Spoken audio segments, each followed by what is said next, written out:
Salutations les amis, ici Nel Durion et je suis ravi de vous retrouver aujourd'hui pour ce 3e épisode de l'Energon Universe sur la chaîne. Et bah, force est de constater que ça commence un petit peu à s'étoffer tout ça. Nous avons eu, pour rappel, le premier tome de Void Rivals qui venait introduire l'Energon Universe avec la présence de Jetfire, l'Autobot, disparu depuis des siècles en quête d'un remède pour sa planète Cybertron.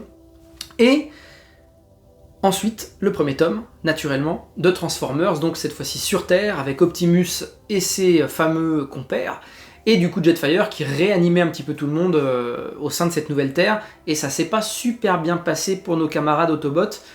Bon, les Decepticons ont un petit peu pris les devants sur ce premier tome, et on a eu une scène assez emblématique, qui d'ailleurs fait tout l'objet de cette vidéo aujourd'hui, puisque c'était la révélation d'un personnage issu de l'univers G.I. Joe, de la licence G.I. Joe, à savoir Duke. C'était au travers d'un petit passage, à un moment donné, ce qu'on appelle un dogfight, donc c'est un combat entre plusieurs avions de chasse. Donc l'armée américaine avait déployé ses F-16 et se sont lancés ensuite à la poursuite de Starscream. Un combat assez inégal se lance à ce moment-là, et du coup le pote, collègue, confrère de Duke à ce moment-là, mais ils se connaissaient plutôt bien d'ailleurs, pour avoir souvent combattu ensemble, eh bien se fait démonter la gueule par Starscream, mais d'une façon assez horrible, et je m'attendais pas à ça d'ailleurs, ça faisait partie des choses qui m'avaient choqué dans le bon sens pour ce premier tome de Transformers, c'est qu'en fait, la violence n'est absolument pas diluée, parce que, sous-entendu, Transformers et G.I. Joe c'était pour les enfants auparavant, non. Ça a été modernisé, réécrit sur plusieurs aspects, on va y revenir surtout avec le sujet du jour, j'y arrive, et donc, le personnage de Duke nous est révélé à ce moment-là parce qu'il parvient à s'échapper in extremis des griffes, j'ai envie de dire, de Starscream. À partir de là, en fait, on a repris le récit avec les Autobots et Decepticons, leur combat sur Terre, mais on ne sait pas ce qu'était devenu Duke après cette révélation. Et ben en fait, c'est là que s'ouvre ce tome, un récit complet, parce que nous ne sommes plus dans un tome 1 comme l'avait été Void Rivals et Transformers, là c'est un récit complet, le nerf de la guerre, et le prochain épisode, je vous le dis tout de suite, ce sera sur Cobra Commander que je suis en train de lire, qui est lui aussi un récit complet, puisqu'en fait ce sont des tomes qui viennent introduire des personnages plutôt importants dans l'Energon Universe.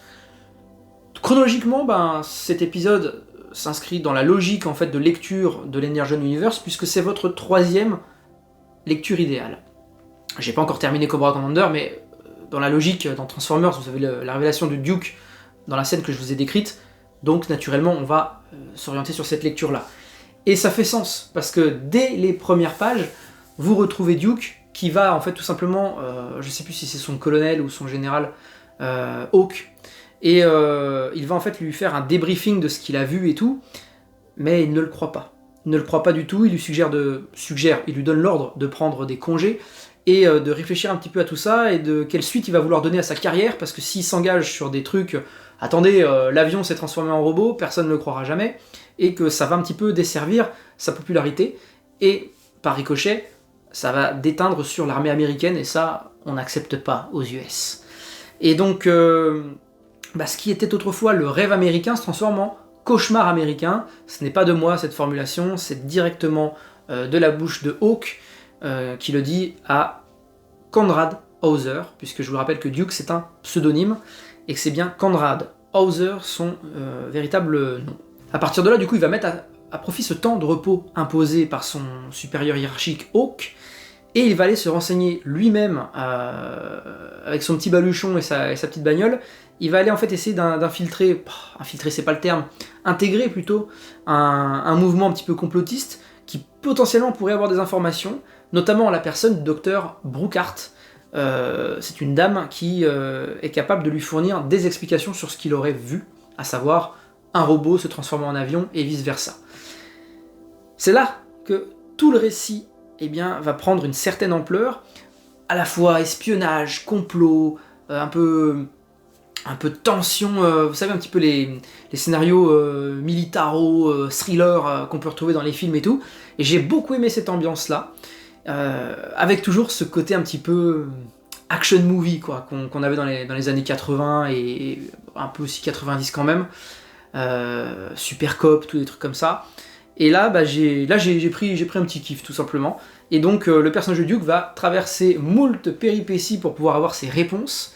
Et qu'est-ce qu'il fera de ces réponses? Ça, on le saura plus tard, certainement dans un tome 1 G.I. Joe, lorsque son équipe sera au complet. Puisque vous l'avez compris, ce récit complet est centré sur le personnage de Duke, quand bien même, il y fait des rencontres de personnages plutôt notables, notamment une, que je ne spoilerai pas puisque ça fait l'objet de toute une scène en prison à un moment donné. Ce Duke, je l'ai beaucoup aimé, mais ça reste pour moi, et certainement parce que j'ai un affect moindre avec la licence G.I. Joe, et donc les personnages qui en sont issus, et bien par rapport à ces deux confrères, à savoir Void Rivals, qui a été l'introduction idéale pour moi avec ce récit de science-fiction, dont je suis très friand, et puis Transformers, qui était un petit peu, voilà, j'ai mis mes pantoufles, et je suis parti avec mes Autobots et mes Decepticons, et tout s'est extrêmement bien passé.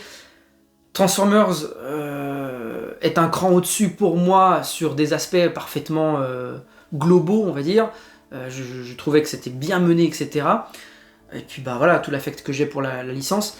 Mais là, on est sur du très très bon. Hein. Et du coup, là par contre, il y avait beaucoup plus de surprises. Et ce qui est vraiment très très bien, c'est de reprendre, j'allais dire, au lendemain de la scène dans Transformers tome 1, où justement Duke est confronté à Starscream. Ça c'est vraiment très très bien, parce que ça donne cette continuité qu'on cherche finalement lorsqu'on suit un univers connecté, partagé, qu'est l'Energon Universe. Voilà. Petit interstice les amis, pour vous dire que je ne suis pas non plus novice complètement avec G.I. Joe, chez Vestron, parce que c'est eux qui publiaient jusqu'à présent, en français. Voilà, j'ai plusieurs récits comme celui-ci qui concerne Scarlett, alors G.I. Joe Special Missions par Chuck Dixon chez Vestron. J'avais cette série que j'avais beaucoup aimée, mais je ne savais pas s'il y avait une suite d'ailleurs. Vous pouvez me le dire en commentaire si vous le savez. G.I. Joe Homefront, qui était un petit peu le renouveau du G.I. Joe vraiment moderne. Et ce tome 2, Threat Matrix, qui était super bien. Donc j'ai beaucoup aimé. Snake Eyes est un personnage que j'aime beaucoup. Là c'est par Rob Liefeld. Vraiment très sympa aussi, surtout au niveau du dessin, moi j'ai trouvé ça vraiment très très cool, les scènes d'action sont super propres, et non, ça j'avais beaucoup aimé le film aussi, hein, Snake Eyes. Et enfin, en 3 tomes, donc ceux-là je les ai pas lus par contre, Transformers versus G.I. Joe, donc là on est vraiment sur du old school, oh putain mais c'est limite sur du papier de type bavoir que ça a été dessiné, je vais vous mettre des planches de toute façon, mais putain, ouais, on n'a pas vu ça depuis un paquet de temps quand même. 128 pages en couleur, merci les gars. Donc ça c'était le tome 1. Ensuite on a eu le tome 2, voilà. Avec toujours, vous le savez, les tranches, ça sera pas dans l'ordre, mais peu importe, les tranches bien connectées chez Vestron. Et puis le tome 3 ici, avec Bumblebee et Optimus qui tiennent le drapeau américain. Voilà. Donc franchement, j'ai beaucoup de choses sur G.I. Joe, parce que j'ai découvert ça sur le tard, notamment grâce au film. C'est surtout ça qui a popularisé la licence chez moi. Et voilà, je ne suis pas parti de zéro, si vous voulez. Donc ce récit, on se fait vraiment emmener sur...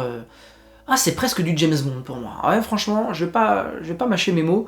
Le fait que Duke se retrouve un petit peu dos au mur, sa patrie pour laquelle il a travaillé, il a sacrifié sa vie en fait pour les États-Unis, avec tous ces états de service militaire, et ce rêve américain qu'il incarnait, en tout cas le soldat parfait, c'est plutôt comme ça qu'il faudrait le présenter, et bien de voir qu'en fait ses supérieurs lui tournent le dos, que l'institution lui tourne le dos, que tout son pays finalement commence un petit peu à le regarder de travers, à se dire putain il a mal fini le Conrad Hauser, et de le voir seul en fait, seul, démuni, même meurtri à des moments du récit, assez mal en point, et ça lui a donné une certaine faiblesse peut-être qu'on ne voyait pas assez dans des récits, dans des dessins animés, pour ceux qui les ont vus, où il incarnait vraiment la perfection, on avait du mal à le voir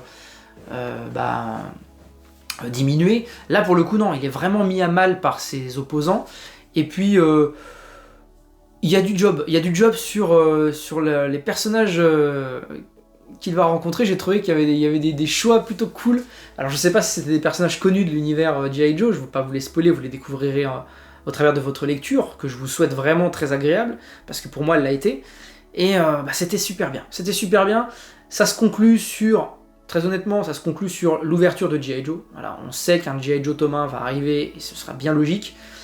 Là où franchement le récit m'a surpris avec le peu de connaissances dont je dispose, c'est sur pas la réécriture des personnages, mais plutôt les alliances.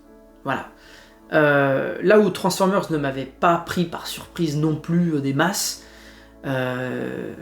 celui-ci beaucoup plus. Beaucoup plus parce que j'y ai vu des personnages que je connais de la licence et je ne m'attendais pas à ce qu'il y ait certaines alliances qui se forment entre ces personnages-là. Voilà.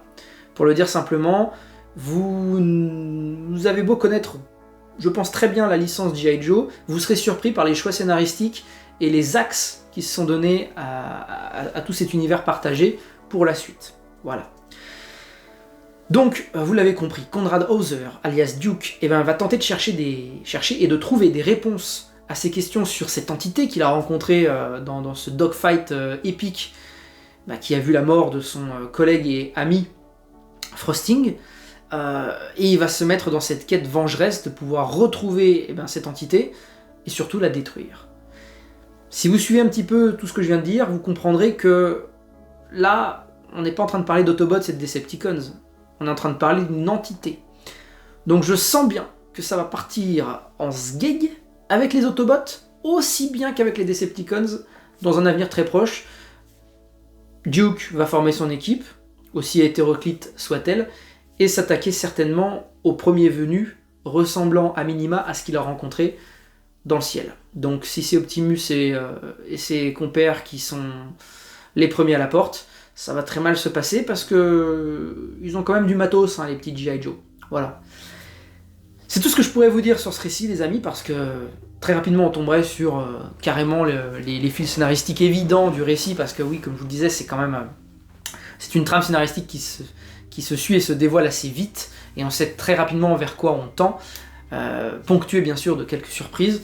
Donc voilà, pour moi, très très bonne surprise. J'aime beaucoup encore, comme je vous disais, Joshua Williamson, donc je l'attendais au tournant sur ce récit-là, pour qu'il me fasse entrer en fait, et très honnêtement, il m'a fait entrer, il m'a servi à bouffer, et il m'a donné un très bon dessert.